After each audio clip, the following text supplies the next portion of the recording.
Hey guys, welcome back to Let's Play Final Fight. This is part 3, the third and final part of my Let's Play of this awesome game. And as I was saying before in the last part, this is sort of where you start seeing that transition that I was talking about in the background here, where it went from being nighttime with a full moon to, as you guys can see here, we're moving on to sort of dawn. So we're kind of made to believe that this entire thing happened in the span of maybe like a day or two, which I to this day I still think it's kind of awesome to think about, because it's not only does it look cool as far as like a graphical, achievement to make a stage appear like it goes from nighttime to daytime, but it also helps sort of like the storyline, the narrative of the overall the storyline, right? We're made to believe both, from a visual standpoint, that this entire thing occurred in only the span of about a day or two. But anyway, here we are introduced to Abigail. Abigail is the final boss of this level. Abigail is rather strange. Abigail, of course, as you can probably tell, he's a wrestler type person. Not exactly. He's obviously a palette swap, a kind of like a sprite swap of the Andores. You can probably already tell that by his body. His body is very similar to the Andores, only being, instead of being pink or red, it's white, and of course he has a different head kind of thing. Abigail is rather unique. He doesn't slam you down, he kind of just throws you up in the air, which is really a very strange move to do. He kind of reminds me of the guy from Streets of Rage 3, the android guy that his name is slipping me, but one of the things that Abigail has that should worry you is that if you pummel him enough, he does this one thing where he kind of hulks up. He gets red, and he does this really strong punch attack, which can do quite a bit of damage. But of course, if you do it, if you're as awesome as me and my friend Cory here, he won't even get a chance to do that. And now we're on to the final stage of this game. This is the Uptown area. This is stage 6. And this is, my god, this is a very, very, very long stage. Where we start off here in, obviously, Uptown. In the outside of Uptown. We're back sort of like in the streets. It looks like we're on some sort of a bridge. But obviously we have to contend with more thugs. We'll see the barrels a lot more in this level than in previous levels. And there's a crap ton of enemies. And now we're making our way inside of what appears to be some sort of a building, some very fancy building. And now we have to contend with chandeliers that randomly fall from the sky for some reason, or from the ceiling rather. And that's really the main thing that you have to worry about in this level, is just the chandeliers, or at least in this part of the level. And I will tell you, if you were playing this in the arcade, this is the part of the game where you would start running out of quarters very, very quickly. This is the part of the game where they just throw everything at you. The Andores, you have a crap ton of Breads and Simons and all these other guys. Obviously, at least at this part, it's still relatively easy. It's not all that difficult. So, but is when we start going up a couple levels, that's when it starts to kind of heat things up. So now we're gonna go into this elevator. We have this nice shot of the building, going up this building on this elevator. I love this. Like I said before, I love this motif, just going up in a huge building. And now, for some reason, we were moving on to what appears to be the roof of this building.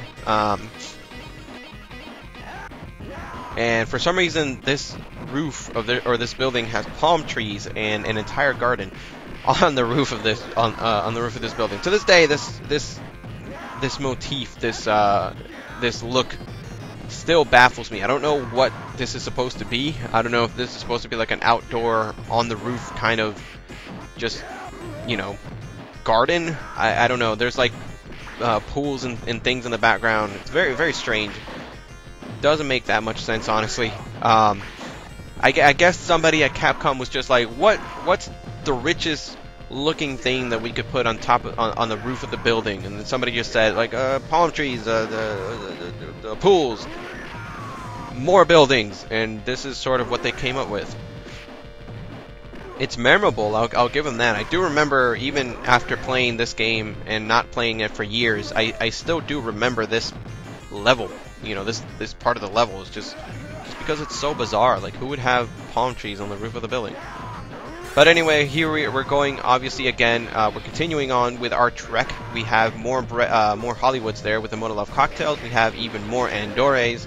We have a crap ton of nameless thugs, or rather, in this case, they are named. They're Bread, Simons, 2 Ills, and 2 Ps. But again, nothing too difficult so far. The great thing about this game, though, as opposed to a game like Streets of Rage, is that you never face, which may or may not be a good thing or a bad thing, depending on what, like, your playing style, what you prefer from a beat 'em up game, is that Final Fight doesn't use the sort of like you have to fight the bosses again, but this time they're sort of like treated as regular enemies kind of thing. Streets of Rage did that a lot. So for example, you would fight that I cannot remember the name of the enemies now from Streets of Rage 2, but you fought the wrestler guy or the boxer guy in an earlier level, and then in the final level you have to fight the same guy, but this time he's like in the middle of the stage and you have to fight him. But he still acts like a boss, but he's not really a boss, and it's really annoying. That's one of the things that you don't have to contend with, thankfully, in the Final Fight series. But anyway, now we're back into this building. We obviously still have to contend with chandeliers. My friend Cory does not realize that that the chandelier is going to drop. I have to keep telling him, but he doesn't pay attention. But that's alright. And now we have this really awesome looking thing here where we're sitting onto a balcony. I know I'm talking a lot about the backstage, you know, the parts of the stage in the back. That was a mouthful. But I really do like the visuals in this game.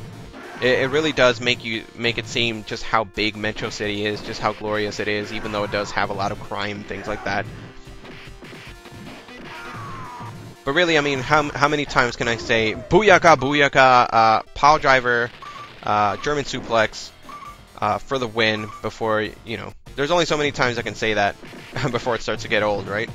And my friend Cory just decided to be Cody instead, because who knows? I can't tell you his reasoning. One of the things that I will say about the Final Fight series is that one of the things that, and this may just be me, but it always reminded me of the Donkey Kong Country series to an extent. The reason I say that is because in this game, even though Mike Haggar is kind of understood to be the main character of the Final Fight series, he's been in every version of the game.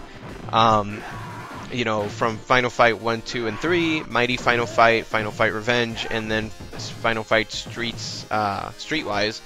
He's been in all the games, so he's sort of understood to be the main character slash sort of like the spokesperson of the series. But in this game, a lot of people thought that Cody was sort of like the main character, kind of the same way that in the Streets of Rage series, Axel was the main character. So they kind of put the two together, and they said, alright, well, if Axel is the main character of the Streets of Rage series, you know, jeans, white shirt, blonde hair, he punches and things like that, then that must mean that Cody is the main character of the Final Fight series. And at the time, you know, with this game, this was the only game that was released at the time, it made sense. But then in every future installment, at least in the original trilogy with Final Fight 2 and 3, Cody never came back. And to me, that always seemed sort of like the same thing that happened with the Donkey Kong Country series, where Donkey Kong himself, I mean, in that one, it's a little bit worse because Donkey Kong is supposed to be the main character of the Donkey Kong Country series. I mean, he's in, you know, his name is in the title, for God's sakes. But he never came back in Donkey Kong Country 2 or 3, the same way that Cody never came back in Final Fight 2 and 3. Just a thought. I mean, I know that that's sort of nitpicking at this point, but I always thought that was sort of kind of strange. But of course, Cody isn't the main character of Final Fight, you know, despite what some people may tell you or may lead you to believe.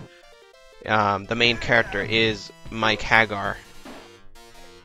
And that's the reason why he's so badass.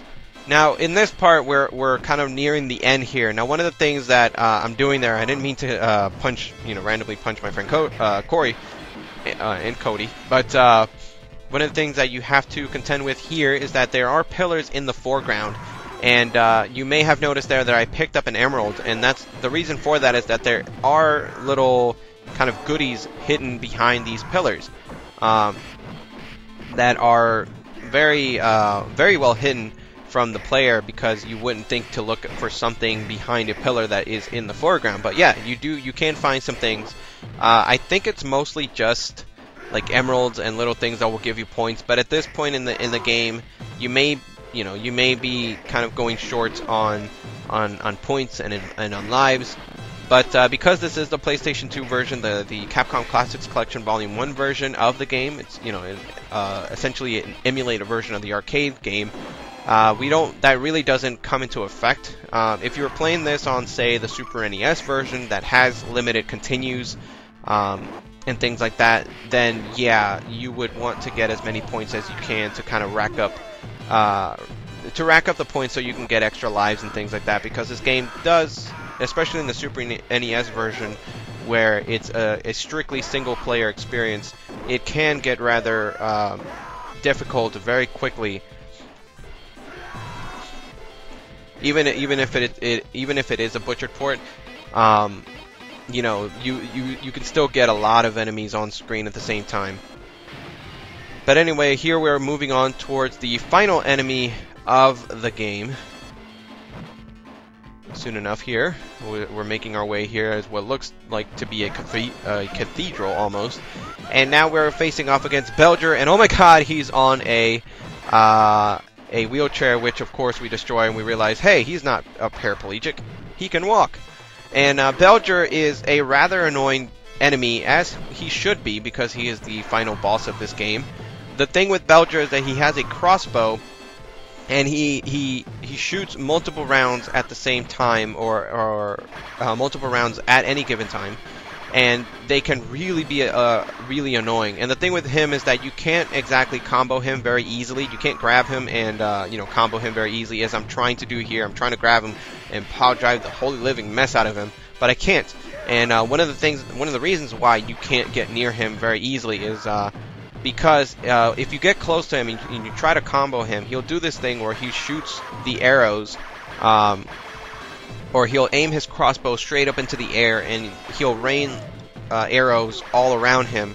And obviously, if you're anywhere near him, then you'll get hit, which is not good. It's not bueno. I am not a fan. But of course, once you get here, you just kick him, and the final kick should launch him out of the window and onto his death, where he falls and dies. And that's it, guys. We've beaten Final Fight. And now muscly Mike Haggar goes over there next to his daughter. Oh, Father, I was so scared. I'm so glad to see they didn't hurt you. I'm so sorry, Jessica. I thought I'd lost you, like I lost your mother. I'll never let anything bad happen to you again. I love you, Father. It's the last time I do a voiceover. And now we see a rather strange kind of thing here. We just kind of see Cody and Guy just walk away, even though the entire point of this game was that we were trying to get Jessica back, and the only reason why Cody helped was because Jessica was his girlfriend. So you may be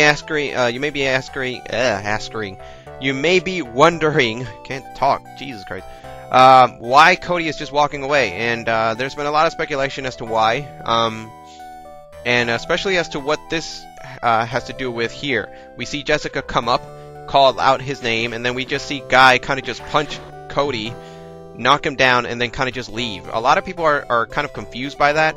I'm not going to read this. You guys can read this.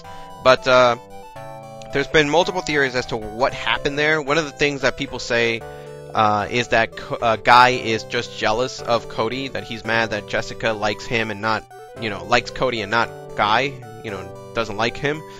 Another reason is that Cody he's sort of like confused as to what he wants to do. and Guy kind of just helps him, knock some sense into him. It's very confusing. But anyway, guys, that's the end. I hope you enjoyed it, and I will see you guys in my next video. See you guys later. As always, if you like this video, be sure to hit that like button and subscribe to my channel if you want to get more stuff from me. In the meantime, if you like my videos, be sure to find me on Twitter, Tumblr, Raptr, and Screwattack.com to see the other gaming-related content that I upload.